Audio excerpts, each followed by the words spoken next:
지난 46회차는 2월이 없다고 생각했는데 결과적으로는 2월이 되었습니다. 결과를 놓고 다시 봐도 2월이 될 회차는 아니라는 생각인데 그런 결과가 나왔습니다. 이번 47회차는 난이도 면에서 지난 회차보다 어렵습니다. 하지만 역시 저는 2월은 없다고 생각하고 있습니다. 5, 7, 9, 13, 4개의 경기에서 승무패가 골고루 팔리고는 있지만 우리가 충분히 그렇게 팔릴만 하다고 생각되는 경기들이며 이번 회차를 잡기 위해선 오히려 한쪽으로 치우칠 것 같지 않은데 과반의 득표율을 가져가는 몇 개의 경기를 잘 잡아내는 게 중요해 보이네요. 2경기의 안양, 3경기의 대구, 4경기의 서울, 12경기의 포항, 14경기의 전남을 믿을 수가 있느냐입니다. 전체 14경기 중 득표율이 분산된 4개의 경기를 제외하고도 5경기나 됩니다. 저기서 진카와 뻥카를 구분해내는 게 우선 과제가 되겠습니다. 일단 전체적으로 살펴보겠습니다. 광주와 수원FC의 전적을 보면 수원FC는 광주의 밥이었습니다. 지난 시즌만 봐도 수원이 광주를 이긴 적이 없는데 이번 시즌은 상황이 많이 다르네요. 한 점 차라도 수원이 광주를 잡아가고 있고 두 팀의 가장 최근의 경기 모습을 보면 대구를 잡아야 할 광주가 한 점 차로 대구를 잡은 건 잘한 일인데 수원은 사실 인천과 승패를 장담하기 어려워 보였는데 원정임에도 대승을 챙겼습니다. 맞전적에서 보듯 오래전이라면 수원FC가 광주를 만나면 경기를 일으킬 정도였는데 완전히 뒤바뀐 지금의 모습은 수원FC가 광주에게 꿀릴 게 없습니다.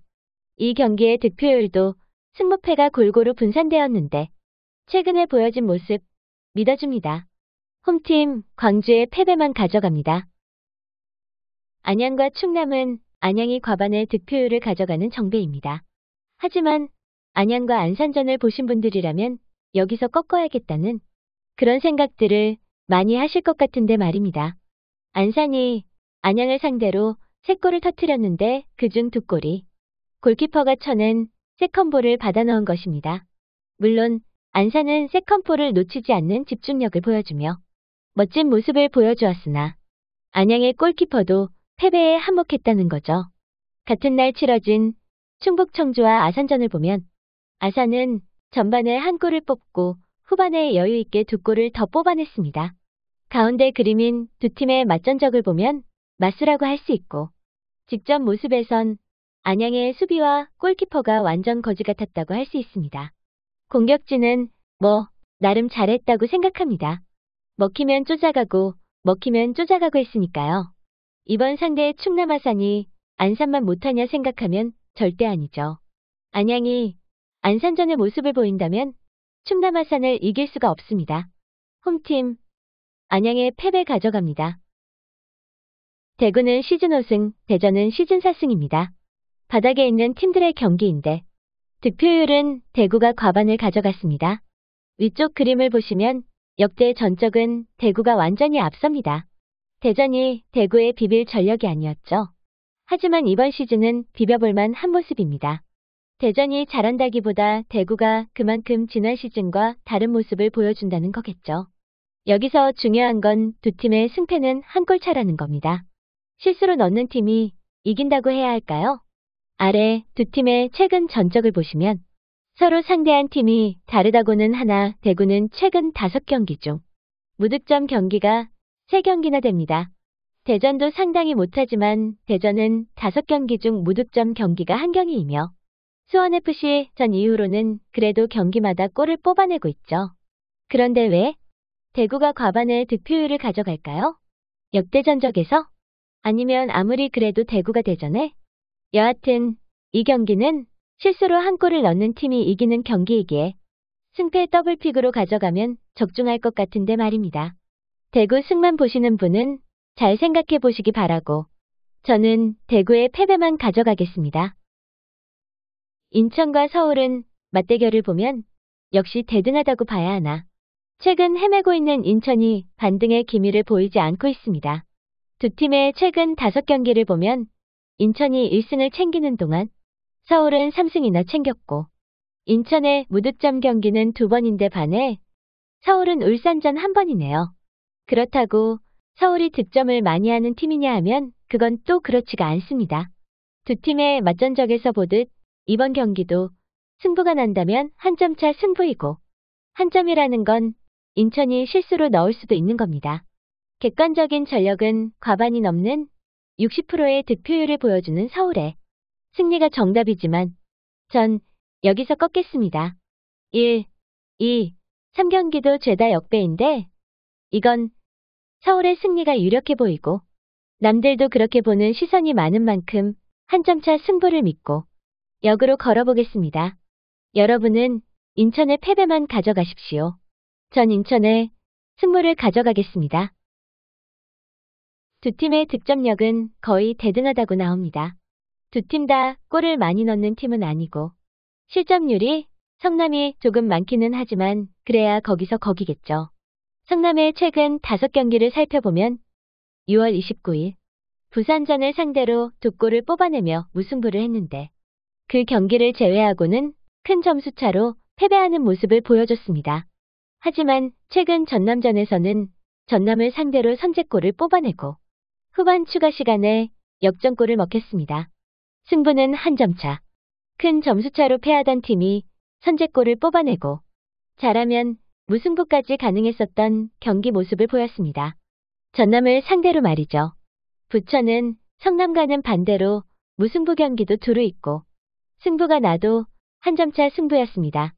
하지만 역시 반대로 직전 수원전에서는 홈에서 3대 떡을 스코어로 패하고 말았습니다.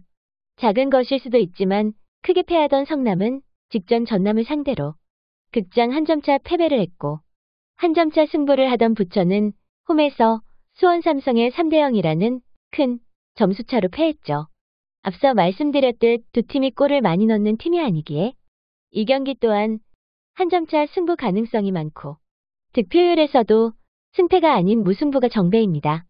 성남이 다시 홈이고 전남전처럼 만약 선제골을 뽑아낼 수 있다면 홈에서 수원의 작살난 부천을 상대로 그 1점을 지켜낼 수도 있지 않을까요? 저 역시 무승부가 유력하다 보이고 더블픽으로 가져가면 무승부와 패배가 좋아 보이지만 성남의 선제골이 마냥 불가능한 것도 아니고 이번 경기도 소수의 선택, 성남의 승리를 가져가겠습니다. 여러분은 성남의 무승부와 패배를 가져가시면 무난할 것 같습니다. 아르헨티나는 모로코에 패했습니다. 이 경기를 보는 내내 시인발 욕이 끊이지가 않았는데 아마 다수의 분들이 그러셨을 것 같습니다. 아르헨티나는 속도에서 패스에서 모로코에 뒤졌습니다. 모로코의 눕방이 상당히 많기는 했지만 누워있지 않은 시간은 아르헨티나 선수들보다 월등히 빨랐고 패스도 좋았습니다. 하지만 그래도 아르헨티나라면 질 경기는 아니었는데 결국 패했죠. 한마디로 모로코전의 아르헨티나를 평가한다면 삐그덕댔다 가 맞을 것 같습니다. 여러 면에서 나사가 풀린 것 같이 삐거덕거리며 조화롭지 못했습니다. 이번 이라크전에서도 그럴까요? 이라크는 우크라전에서 20%도 안 되는 득표율이었음에도 승리를 챙기며 역배의 주역이 되었습니다. 전 이라크가 상대한 우크라이나가 아르헨티나를 이길 거라 생각지 않습니다. 또한 이라크가 아르헨을 상대로 상당한 스피드를 보여줬던 모로코만큼 빠를 거라 생각하지 않습니다. 그래서인지 아르헨티나는 모로코에 패했음에도 70%에 육박하는 표몰이를 하고 있습니다. 하지만 모로코전도 그렇게 삐걱댈 거라고 생각하지는 않았죠. 이번 경기도 모릅니다. 또다시 삐그덕 거릴지 기름칠을 해서 좀 더 매끈한 모습을 보여줄지. 아르헨의 무승부가 15%, 패배가 10%의 역배입니다. 충분한 가치가 있다고 생각합니다. 저는 여기서 아르헨의 승리나 무승부를 가져가야 하는데 이미 역배를 많이 픽업했기에 아르헨 승리만 가져가겠습니다. 여러분은 웬만하면 무승부도 같이 픽업해 가시기 바랍니다. 먼저 이집트는 도미니카 공화국 경기에서 압도적인 80%의 득표율을 가져가며 정배로 팔렸습니다. 그런데 득점 없는 무승부로 폭탄을 터뜨려버렸죠. 비록 패하지는 않았지만 득점도 실점도 없었습니다. 하지만 우즈베키스탄은 스페인에 패했을지언정 스페인을 상대로 한 골을 뽑아냈습니다. 이집트를 상대한 도미니카 공화국이 얼마나 잘했는지는 보지 못했지만 스페인을 상대한 우즈베키스탄의 경기는 잘 지켜봤습니다.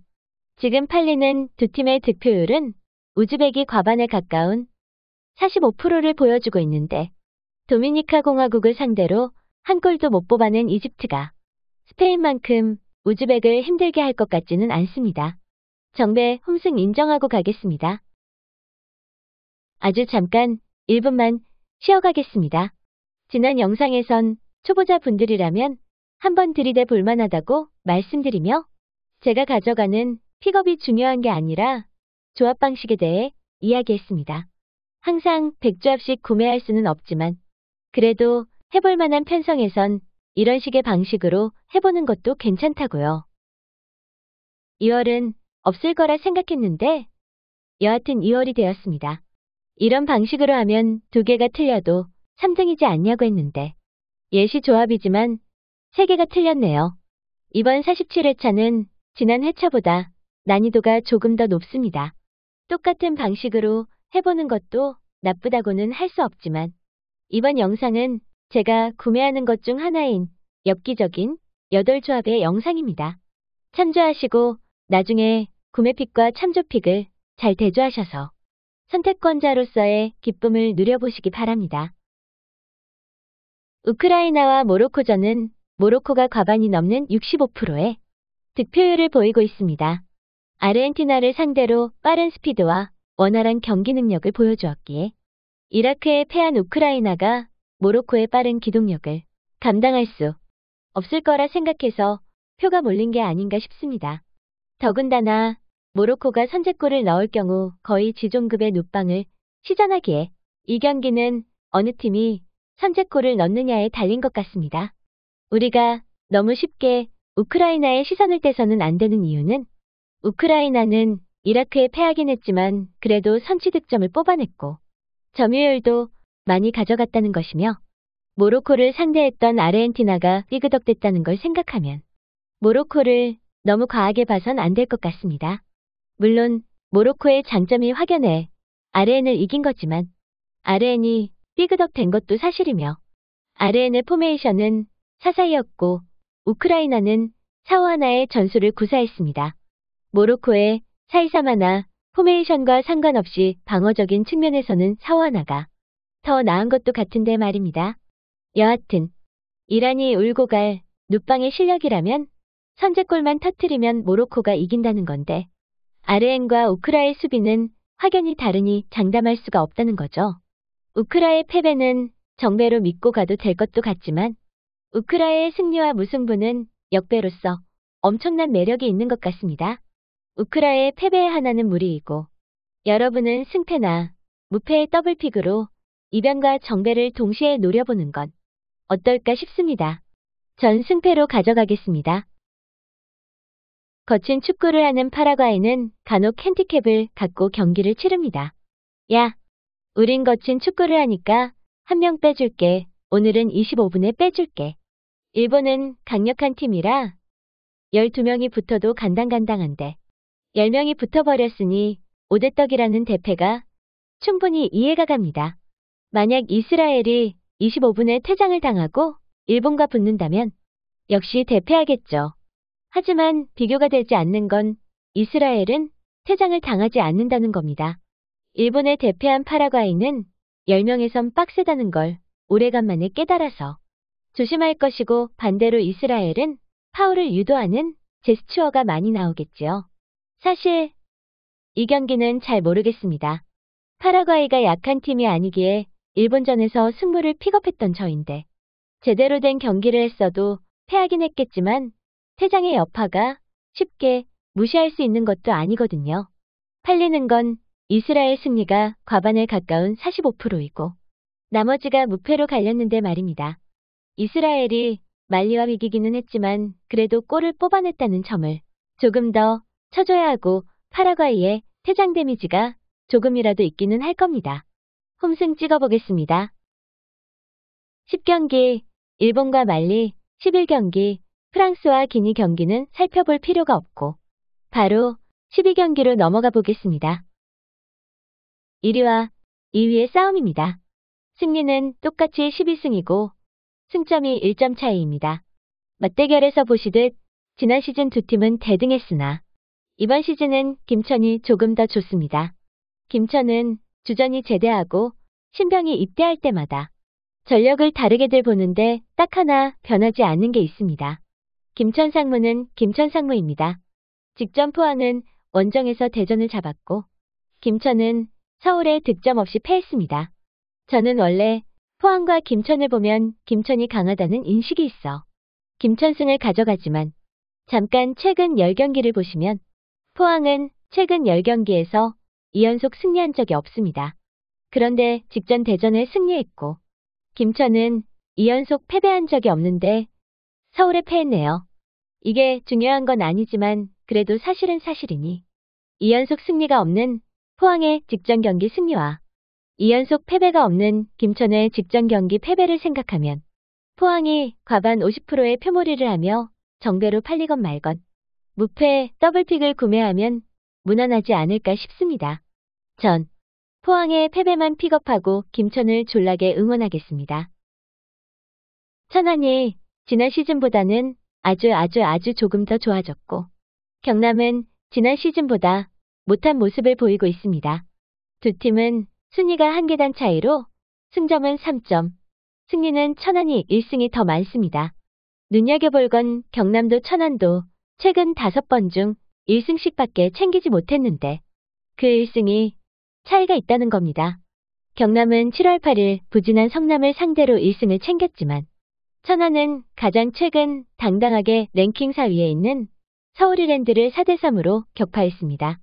가장위의 이미지를 보시면 천안의 6승은 전부 원정에서 나왔고 이번 경기가 원정 경기이며 직전 부산에 패한 경남을 서울 이랜드를 잡은 천안이 원정으로 만나는 겁니다.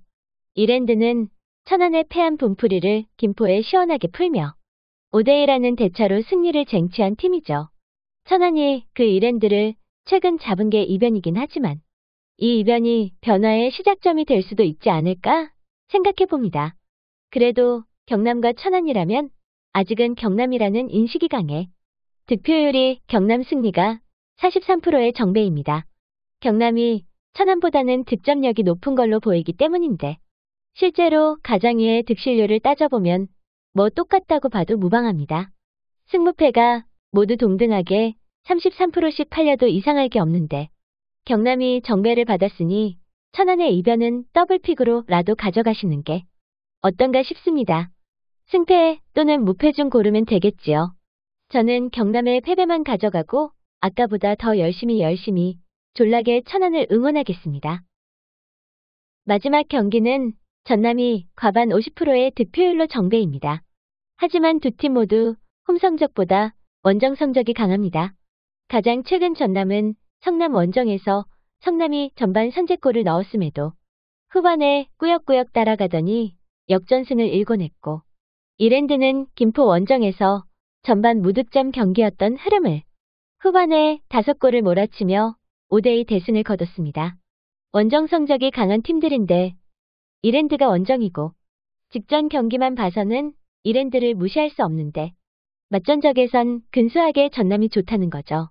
두 팀의 득실률은 이번에 이랜드가 5점을 뽑아내 조금 올라간 듯 싶습니다. 여하튼 두 팀 모두 시원하게 골을 뽑아내는 팀으로 예측이 어렵습니다. 하지만 한 가지, 두 팀의 맞전적을 보면 무승부가 단 한 번입니다. 그것도 굉장히 사례가 적은 3대3의 무승부입니다. 즉, 이번 경기는 승패로 가르는 게 맞아 보이며 모든 게 근소하게 우세한 전남의 승리도 원정에 더 강하며 김포에 폭탄을 투하한 분위기 좋은 이랜드의 승리도 모두 가능해 보이는 경기입니다. 여러분은 무승부를 버리고 승패를 가져가시고 꼭 하나만 선택해야 한다면 전남의 승리를 가져가시기 바랍니다. 저 역시 승패로 픽업해 보겠습니다. 좌측의 것은 영상 중에 여러분은 이렇게 해보시라고 한 가이드 조합이고 우측의 것은 제가 실제 구매할 엽기적인 팔조합입니다. 지난 46회차는 무승부가 2경기였고 그것도 흔치 않은 경우인데 이 엽기 8조는 하나의 무승부네요. 좀 엽기적입니다. 객관적으로 반수는 적중할 것 같은데 말입니다. 여하튼 구매픽 엽기 8조와 참조하는 픽을 잘 조합하셔서 최종 선택권자로서의 기쁨을 누리시기 바랍니다.